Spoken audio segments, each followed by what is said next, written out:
Iya ya. Assalamualaikum warahmatullahi wabarakatuh. Selamat pagi rekan-rekan semua. Yang saya hormati Bunda Yuniati Nawati sebagai dosen pengampu mata kuliah pengembangan dan pembinaan bahasa Indonesia serta rekan-rekan yang berbahagia. Puji dan syukur mari kita panjatkan kehadirat Allah Subhanahu wa Ta'ala yang telah memberikan rahmat dan hidayahnya sehingga kita semua dapat berkumpul pada perkuliahan hari ini dalam kondisi yang sehat. Siapanya? Ya, salawat serta salam semoga selalu terlimpah curahkan pada junjungan kita Nabi besar Muhammad. Presentasi hari ini akan dibawakan oleh kelompok 4 mengenai pengembangan bahasa Indonesia. Sebelumnya perkenalkan, nama saya Iraida Mara dengan NPM akhir 034 sebagai moderator yang akan memandu jalannya presentasi dari awal sampai akhir sekaligus pemateri ketiga. Adapun rekan-rekan dari kelompok 4, yang pertama Mufliha Al-Sofi dengan NPM akhir 008 sebagai pemateri pertama, lalu ada Risma Ayu Destian dengan NPM akhir 019 sebagai pemateri kedua, lalu ada Sofia dengan NPM akhir 043 sebagai pemateri kelima, dan ada Aksi dengan NPM akhir 014 sebagai pemateri keenam. Sebelumnya ada rekan kami yang telah hadir yaitu Hesti dengan NPM akhir 020 sebagai pemateri keempat. Baik, adapun rangkaian acara pada presentasi hari ini yaitu pembukaan, pemaparan materi, sesi diskusi, dan tutup. Untuk memulai presentasi hari ini, mari kita buka dengan bacaan basmalah bersama-sama. Bismillahirrahmanirrahim. Beranjak pada sesi selanjutnya yaitu pemaparan materi. Materi pertama akan disampaikan oleh saudara Mufliha. Silakan.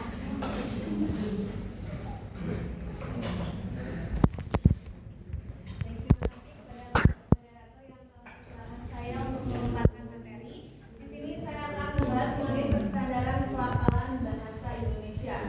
Nah, perstandaran pelafal bahasa Indonesia ini adalah proses menetapkan cara pengucapan bunyi-bunyi bahasa yang dianggap benar, seragam, dan juga sesuai dengan kaidah baku bahasa tersebut. Lalu perstandar pelafalan juga bertujuan untuk memastikan setiap penutur melafalkan kata-kata sesuai dengan standar nasional, sehingga tidak menimbulkan salah pengertian. Adapun ciri-ciri dari perstandaran pelafalan bahasa ini, yang pertama itu mengacu pada aturan baku yang ditetapkan oleh lembaga.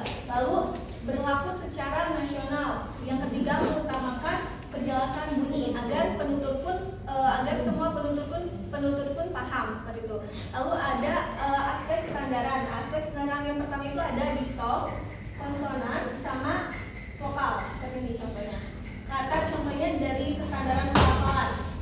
Kata efektif itu harusnya tuh kata efektif yang harusnya ya, bukan efektif. Jadi kebiasaan suka ada yang beberapa orang yang kata efektif itu pakai P. Terus ada yang kuantitas, kuana tuh U-nya tuh pakai W, seperti itu kuantitas.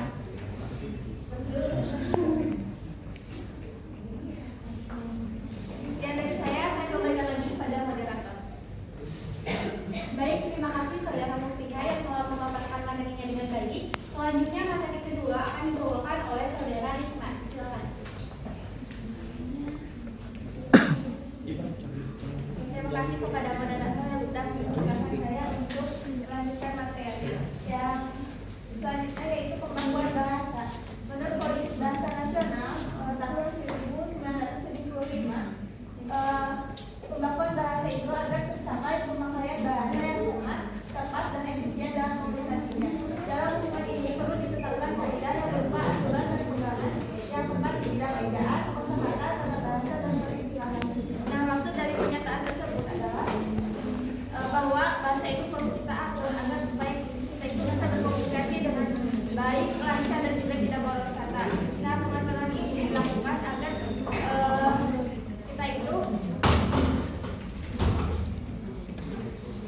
kita itu dapat berkomunikasi dengan lancar, jelas, dan juga tidak boros kata. Nah, pengaturan ini dilakukan untuk membuat aturan-aturan yang jelas tentang bagaimana cara menulis, yaitu ejaan, lalu pilihan kata yang tepat, yaitu kosakata, lalu penyusunan kalimat, yaitu tambahan juga istilah-istilah khusus. Nah, dengan adanya aturan-aturan yang jelas ini, tentu semua orang itu jadi memiliki panduan yang jelas tentang bagaimana menggunakan bahasa. Nah, jadi ketika kita akan berbicara atau menulis, orang itu dapat memahami apa yang ingin kita sampaikan seperti itu. Jadi tidak menimbulkan kebingungan, kekeliruan ataupun salah pengertian. Nah, Indonesia sendiri hal tersebut itu sangat penting karena memiliki banyak bahasa daerah dan bahasa Indonesia ini menjadi alat pemersatu sehingga orang-orang dari luar daerah itu bisa berkomunikasi dengan lancar. Adapun yang kedua yaitu penulisan bahasa baku. Menurut Agustia DKK tahun 2006 halaman 246 itu penulisan bahasa baku itu terdiri dari yang pertama itu penulisan kata dasar. Penulisan kata dasar ini adalah kata yang belum mengalami proses morfologi ataupun belum disamakan dengan imbuhan seperti itu. Nah, yang kedua itu ada penulisan kata berimbuhan. Nah, penulisan kata berimbuhan ini adalah kata yang sudah mengalami proses morfologi, sudah ditambahkan dengan imbuhan. Yang ketiga itu ada penulisan kata gabung. Kata gabung ini yaitu bentuk yang terdiri dari dua buah kata ataupun lebih seperti kantor pos, lalu rumah sakit ataupun kereta api. Yang keempat ini ada penulisan kata bilang, yaitu sebuah bentuk sebagaimana hasil dari mengulang sebuah kata dasar seperti sayur mayur, gerak-gerik ataupun bolak-balik. Lalu yang kelima itu ada penulisan kata singkatan. Nah, kata singkatan di sini ada tiga. Yang pertama itu hanya menuliskan dan mengucapkan huruf pertama saja, misalnya dalam gelar itu ada SH saja nama huruf. Lalu pada nama itu KH Dewantara, itu Kiai Haji Dewantara. Lalu yang kedua itu ada hanya menuliskan beberapa huruf saja diberi kata yang singkat seperti halaman menjadi HLM dan lain-lain menjadi DLL dan sebagainya, itu DSB. Lalu yang ketiga di sini hanya menuliskan suku kata tertentu dari kata atau unsur-unsur kata yang disingkat seperti pemilu, pemilihan umum, lalu Depdagri yaitu Departemen Dalam Negeri dan juga UNO atau Badan Urusan Logistik. Sekian dari saya mulai kepada Bapak. Terima kasih kepada Mbak yang telah memaparkan materinya dengan baik. Selanjutnya ada materi yang ketiga yang akan disampaikan oleh saya. Nah, menyambung dengan yang tadi masih di pembakuan dalam nuansa pembentukan kata, terdapat istilah yang disebut dengan morfofonemik. Kita akan kembali mengulas mengenai fonologi dan morfologi. Nah, menurut Heriadi mengungkapkan upaya pembentukan kata dilakukan dengan menggabungkan imbuhan terikat dengan menggabungkan morfem terikat yaitu imbuhan dengan morfem bebas yaitu bentuk dasar. Nah, hasil dari penggabungan ini akan mengakibatkan penambahan, penghilangan, dan perubahan fonem. Nah, hal itulah yang disebut dengan istilah morfofonemik.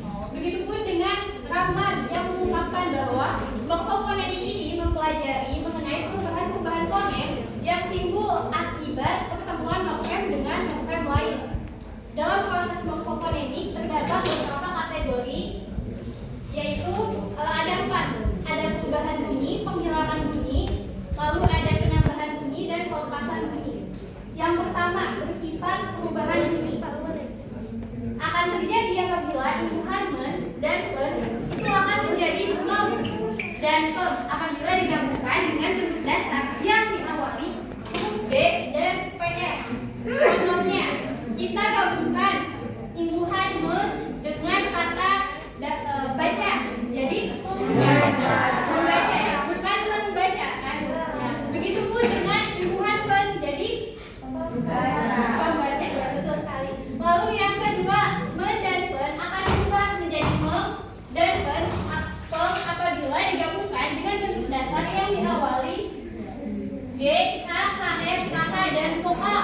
Contohnya pada kata gaji menjadi menggaji, kemudian pada kata hayal menjadi menghayal. Lalu begitupun dengan penggaji dan penghayal. Kalau misalnya vokal contohnya apa? Asuh menjadi pengasuh ya, dan pengasuh. Lalu men dan pen akan berubah menjadi men dan pen.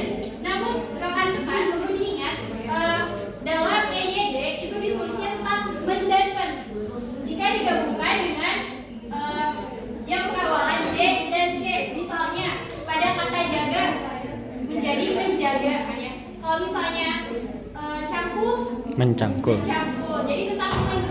Begitupun dengan pennya. Jadi menjaga dan Pencangkul. mencangkul. Lalu men dan pen akan berubah menjadi men dan pen apabila digabungkan dengan bentuk dasar yang diawali bunyi D dan PR. Misalnya kata derita menjadi menderita. Begitupun dengan pen jadi penderita. Lalu ber dan per menjadi bel dan pel apabila digabungkan dengan bunyi dasar aja. Jadi yang bel dan pel itu hanya bisa berubah apabila digabungkan dengan bunyi dasar aja. Ya, jadi belajar dan pelajar. Kemudian yang kedua, bersifat penghilangan bunyi akan terjadi apabila imbuhan ben dan ben berubah menjadi be dan be digabungkan dengan awalan bunyi l, r, y, w dan nasal. Contohnya pada kata lambai menjadi melambai, melambai. Lalu pada kata waris menjadi pewaris, mewarisi biasanya ya. Dan nasal, nasal masih ingat nasal? Ingat. Contohnya apa? Ada yang tahu? Oke, kita berikan kata nganga. Jadi Menganga. menganga dan penganga ya. Kemudian ber dan ter akan berubah menjadi be dan de karena ini penghilangan bunyi ya. Apabila digabungkan dengan bunyi awalan r atau huruf pertama kehadiran er misalnya pada kata rasa menjadi berasa, berasa dan terasa. Kemudian pada kata kerja bekerja, bekerja dan bekerja. Lalu yang ketiga ada bersifat penambahan bunyi terjadi apabila men dan ben menjadi menge dan penge digabungkan dengan satu kata. Coba berikan saya satu kata. Apa? Yang terdiri dari satu kata. Cat, ya betul. Mengecat, mengecat.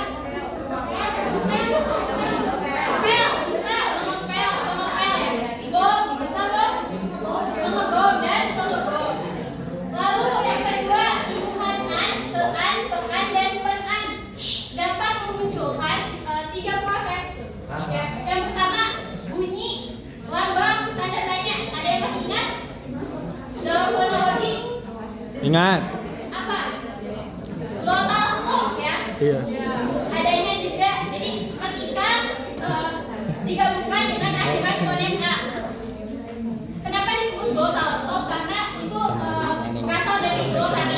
Artikulasi kita akan tertutup apabila kita membunyikan kata yang berakhiran fonem a. Jika disatukan dengan pean, misalnya raja, kerajaan. Jadi seolah-olah ada jeda antara dua a, kerajaan, kejayaan. Lalu memunculkan bunyi w apabila akhiran fonemnya u, o dan au.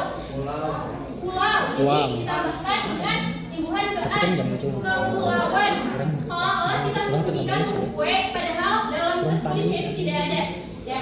Lalu bunyi y akhiran fonem i dan i. Contohnya apa? Lambai. Santai. Pantai. Yang dapat digabungkan dengan an, ke an dan pean apa contohnya? Hari yang salah. Harian. Jadi seolah-olah ada w. Keharian, perharian. Kemudian yang keempat ada sifat perubahan dan pelepasan bunyi.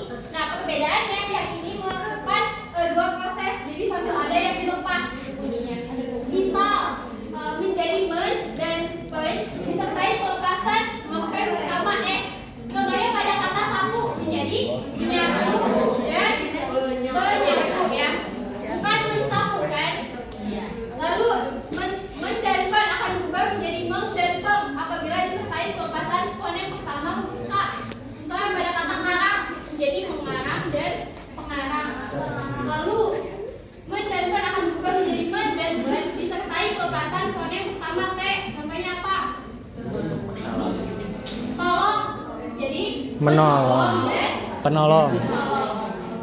Nah, dan yang terakhir men dan pen akan berubah menjadi men dan ben disertai pelepasan fonem pertama p. Contohnya apa? Pukul. Pemukul. Baik, selanjutnya yaitu pematerian dari Hesti Nurlinda. Saya persilakan.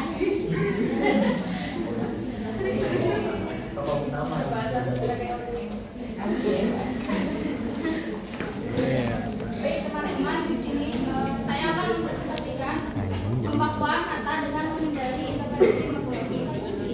Nah, interferensi merupakan serapan dari bahasa asing ke bahasa Inggris, yaitu interferensi, yang artinya keharian, yang artinya gangguan, rintangan ataupun campuran. Menurut Hartman dan Storm, dalam hasil 1993 menyatakan bahwa interferensi adalah kekeliruan yang disebabkan terbawanya kebiasaan ujaran dari bahasa ibu ke dalam bahasa atau dialek kedua. Lalu interferensi pada morfologi terjadi jika seorang penutur mengidentifikasi morfem atau tanda bahasa pertama dan kemudian menggunakannya dalam bahasa kedua. Nah, menurut Heriati pada tahun 2021 diperoleh interferensi morfologi yang ada dalam bahasa Sunda. Dalam morfologi bahasa Indonesia dapat dikategorikan menjadi 5 tipe atau bagian.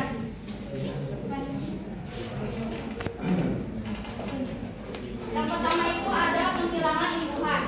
Teman-teman, bisa kita lihat sama-sama di sini ada kalimat contohnya, kamu harus rajin belajar supaya jadi orang pintar.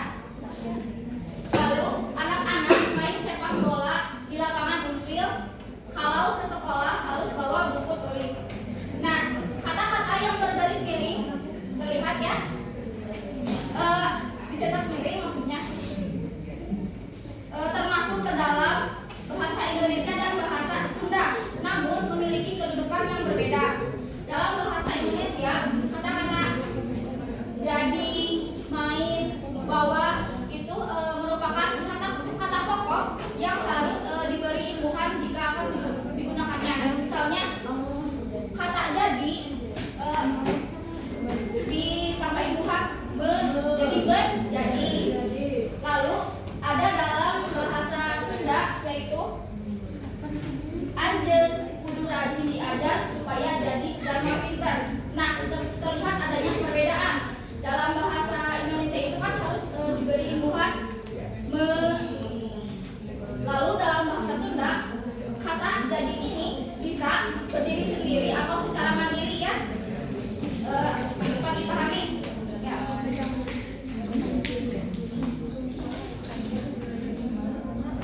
Lalu yang kedua ada pemakaian almor dan sebagai pengganti me.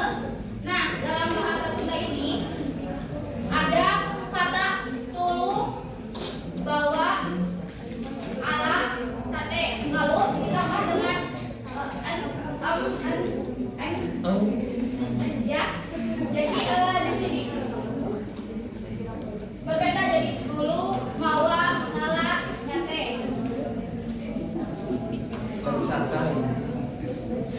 Lalu ada dalam bahasa Indonesia juga, bisa teman-teman lihat. Nah, mengapa adanya perbedaan di sini? Karena dalam bahasa Indonesia maupun bahasa Sunda terdapat imbuhan nasal. Nasal, ingat? Ya, nasal. Nah, yang membentuk kata kerja aktif.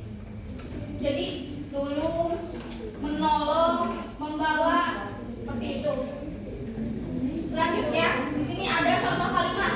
Setiap mahasiswa harus ngambil formulir ya di sekretariat. Nah, tentunya teman-teman bisa kita lihat dan baca juga ya.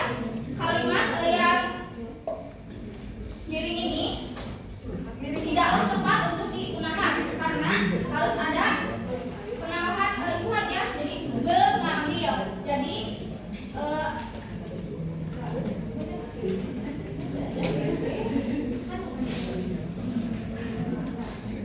jadi seharusnya kalimat ini setiap mahasiswa harus mengambil formulir dia di sekretariat. Kemudian Bapak sedang ingin syukur, lalu ditambah imbuhan kurang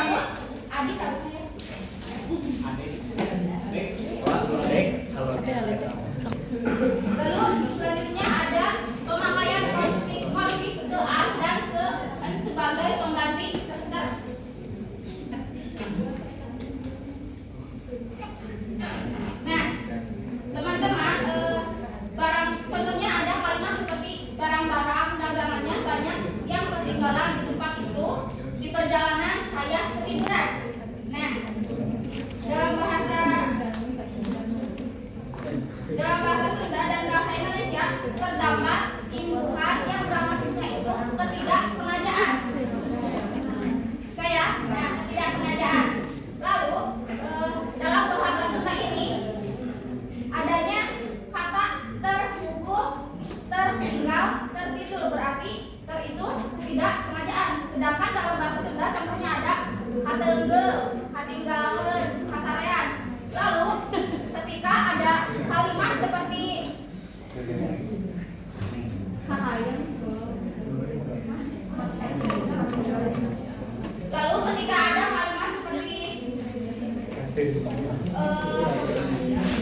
apabila dalam bahasa Indonesia itu digunakan saya tadi malam ketiduran, benar atau salah? Salah ya, karena itu merupakan percampuran antara bahasa Indonesia dan bahasa Sunda. Yang harusnya saya tadi malam tertidur. Lalu yang terakhir ini pemakaian kelitipnya sebagai pengganti ban. Dalam bahasa Indonesia dan bahasa Sunda juga terdapat kata kompleks yang diketengahkan dan dikemukakan. Misalnya ada kata yang tidak dapat diarti dramatiskan. Misalnya dijadikan tengah atau dijadikan kemuka. Dalam bahasa Indonesia ini dari kata-kata itu terbentuklah kata-kata baru yang merupakan hasil analogi seperti dikesampingkan, dikebumikan, ataupun dikedepankan.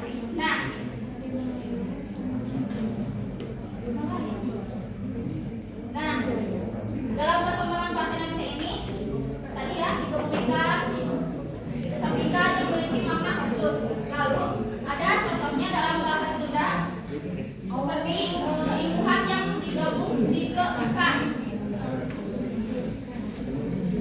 Misalnya ada contoh kalimat surat kabar yang diterima hari ini dikebawakan. Salah kan? Nah, lalu kotoran-kotoran itu dikesawahkan. Surat-surat telah dikekantorkan. Teman-teman, tentunya kata yang dipakai ini tidaklah tepat. Lalu dikesawahkan artinya apa? Ada yang tahu? Sudah dibuang ke sawah artinya. Ya.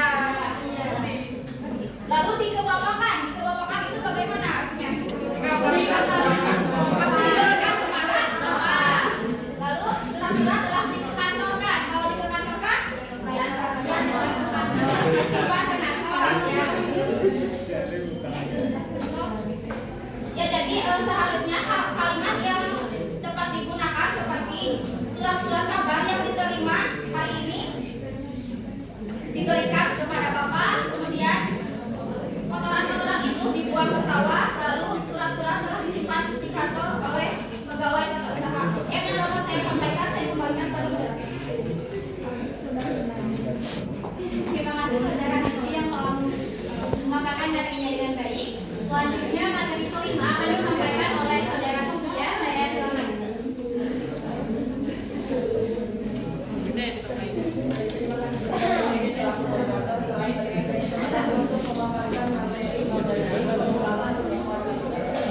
Sebelumnya, mohon maaf saya tidak bisa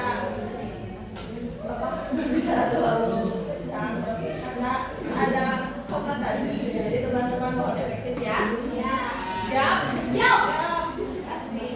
Nah, sebelumnya pengembangan pembakuan kalimat ini berkaitan dengan yang menjadikan pola suatu kalimat itu efektif dan disertai dengan intonasi bila kalimat itu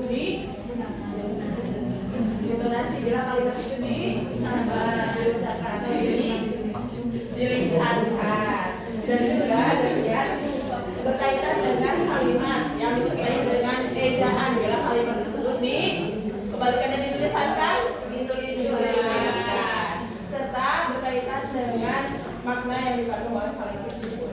Nah, untuk mengetahui keefektifan kalimat tersebut kita bisa lihat dari yang pertama ada segi fungsi. Nah, segi fungsi itu berkaitan dengan unsur-unsur yang dikandung oleh kalimat tersebut. Teman-teman paham ilmu ini?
Predikat. Di sini memenuhi kategori dominan.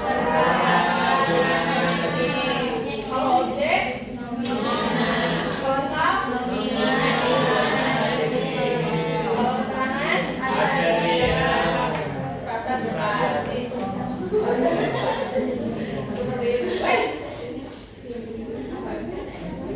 Betul ya. Paham. Nah, di sini ada segi yang ketiga yaitu segi peran. Kalau di uraian itu seperti ini. Tadi kita berawal dari segi fungsi. Ibu memasak memenuhi fungsi sebagai subjek, memasak sebagai predikat. Nah, subjek ini memenuhi kategori nominal dan memasak memenuhi kategori. Nah, kalau dari segi peran, nominal ini dari kalimat ibu memasak. Ibu memenuhi peran apa? Pelaku. Abdi. Betul, pelaku dan memasak sebagai pekerjaan. Nah, lihat di sini ada peran subjek dan sebagai pelaku, alat dan sebagainya. Teman-teman lihat di sini. Bisa dibaca dari makalah yang kami. Nah, itu tadi syarat kemampuan kalimat. Untuk menjadi syarat itu tadi segi-segi untuk memenuhi suatu kalimat yang baku. Sekarang ada syarat untuk menjadi kalimat efektif. Yang pertama, syarat kalimat efektif ini memenuhi kesatuan. Ada yang tahu kesatuan apa? Dalam hal ini. Baik, kesatuan itu kelengkapan. Tadi dijelaskan dari awal bahwa kalimat itu sekurang-kurangnya memenuhi unsur. Jadi untuk memenuhi syarat kesatuan, setidaknya kalimat tersebut memenuhi predikat, subjek, dan predikat. Ada juga kepaduan, koherensi. Jadi harus nyambung. Jadi kata demi kata, frasa demi kata, frasa demi frasa. Jadi kalimat tersebut itu harus ada kepaduannya. Misalnya ada kalimat ibu terjun payung di dapur. Apakah itu memenuhi kepaduan? Karena tidak masuk akal dan tidak ada keterkaitan. Masa ada? Jadi tidak ada keterkaitan terjun payung dan di dapur. Itu misalnya. Lalu yang ketiga ada syarat kehematan. Sering kita dengar kalau kalimat efektif itu kalimat yang fokus pada inti, jadi tidak bertele. Jadi harus hemat. Tidak ada untuk mendeskripsikan suatu objek itu kita menggunakan dua kata atau sifatnya itu tidak mendeskripsikan suatu objek yang dengan suatu sifat. Tidak menggunakan dua kata. Misalnya juga kita sering menemukan dalam kalimat agar supaya itu kan sudah agar, sudah supaya itu kan tidak efektif karena tidak memenuhi syarat kehematan. Ada pula syarat kesetaraan, misalnya di kalimat kompleks, di kalimat majemuk, kita menemukan dua tujuan atau dua ide dalam kalimat tersebut. Nah, kalimat tersebut harus setara antara pausa dan pausa itu harus setara. Nah, jadi kesetaraan tersebut biasanya ditandai dengan konjungsi apa? Dan, atau, apa lagi? Serta, betul, dan sebagainya. Alhamdulillah ya, dari keseluruhan yang saya paparkan, sebenarnya teman-teman sudah paham. Terima kasih. Sekian materi yang dapat saya sampaikan, saya kembalikan kepada jadi poin. Baik, terima kasih saudara Sofia yang telah Kemana jadi poin? materi terakhir akan disampaikan oleh saudara Asmi. Saya persilakan.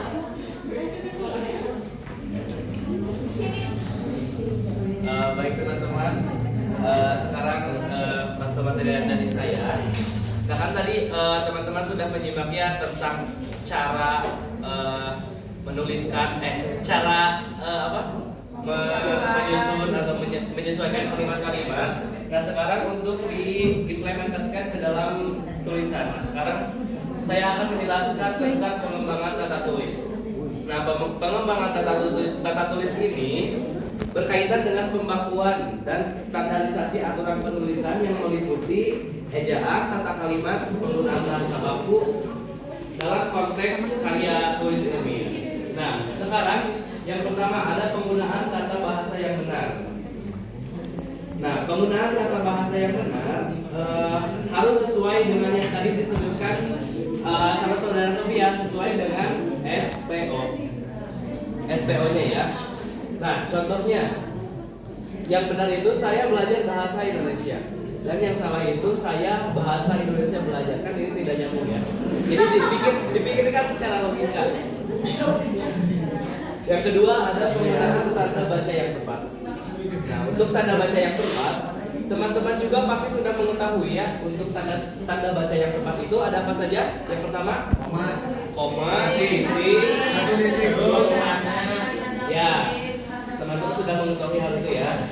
Nah, untuk contohnya seperti ini, titik untuk mengakhiri pada kalimat, dan koma untuk memisahkan bagian dalam kalimat sebelum melanjutkan ke kalimat selanjutnya. Jadi penggunaan tanda baca yang tepat itu ada aturan-aturannya tersendiri. Yang ketiga ada penggunaan kata baku dan serapan. Nah, untuk menggunakan kata baku dan serapan harus menggunakan kata baku dan penulisan kata serapan yang sesuai dengan EYD. Nah, contohnya itu kata baku kan sebelum bahasa Indonesia diresmikan itu dulu kata guru itu gue roe ya. Nah, sekarang untuk bahasa Indonesia diresmikannya itu kata guru itu ya guru gitu, jadi langsung pakai. Nah, untuk kata serapannya itu internet dari bahasa Inggris. Dan untuk kata serapan ini kata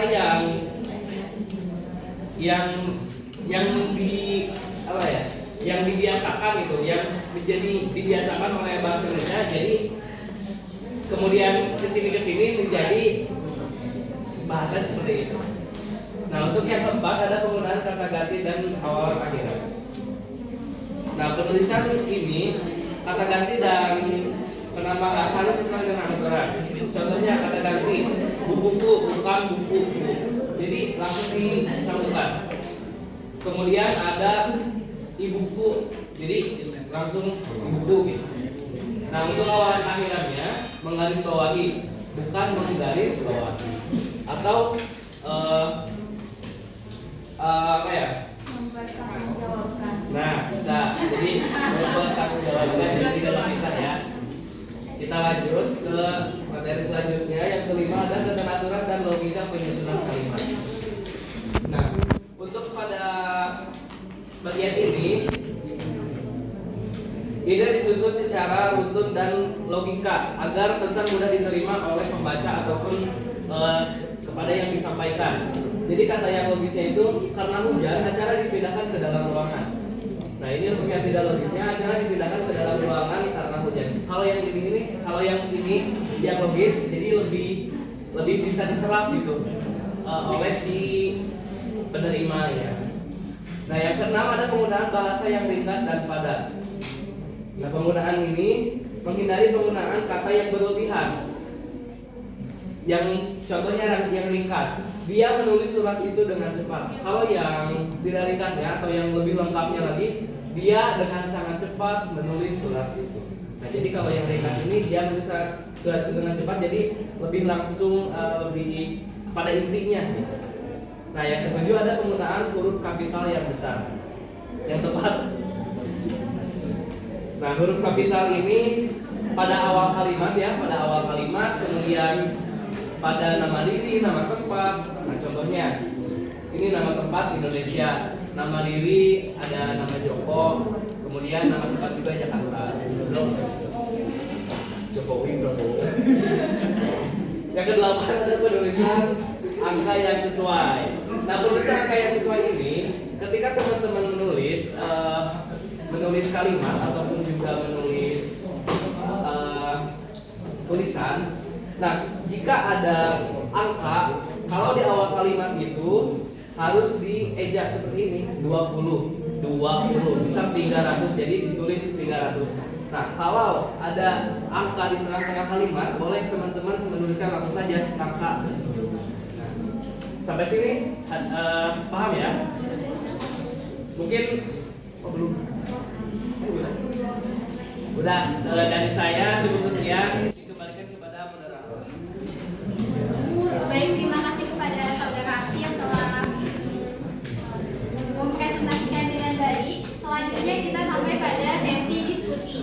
Bila mana teman-teman ada yang ingin bertanya, saya silakan 3 orang dengan mengacungkan tangan terlebih dahulu. Apakah ada yang ingin ditanyakan? Jika tidak ada, saya cukupkan. Saya membacakan kesimpulannya. Nah, pengembangan bahasa Indonesia merupakan upaya penting untuk menjaga keberlangsungan fungsi bahasa sebagai alat komunikasi yang efektif, jelas, dan baku. Nah, proses ini mencakup beberapa aspek utama, yaitu penstandaran pelafalan, kemudian ada pembakuan dalam pembentukan kata, penghindaran interferensi morfologi, dan pengembangan pembakuan kalimat serta tata tulis yang sesuai kaidah. Baik, mari kita tutup presentasi pada pagi hari ini dengan membaca hamdalah bersama. Alhamdulillah. Sekian dari Kelompok 4. Mohon maaf apabila ada kekeliruan. Wassalamualaikum warahmatullahi wabarakatuh. Ini kan mana tuh enak? Mana ya?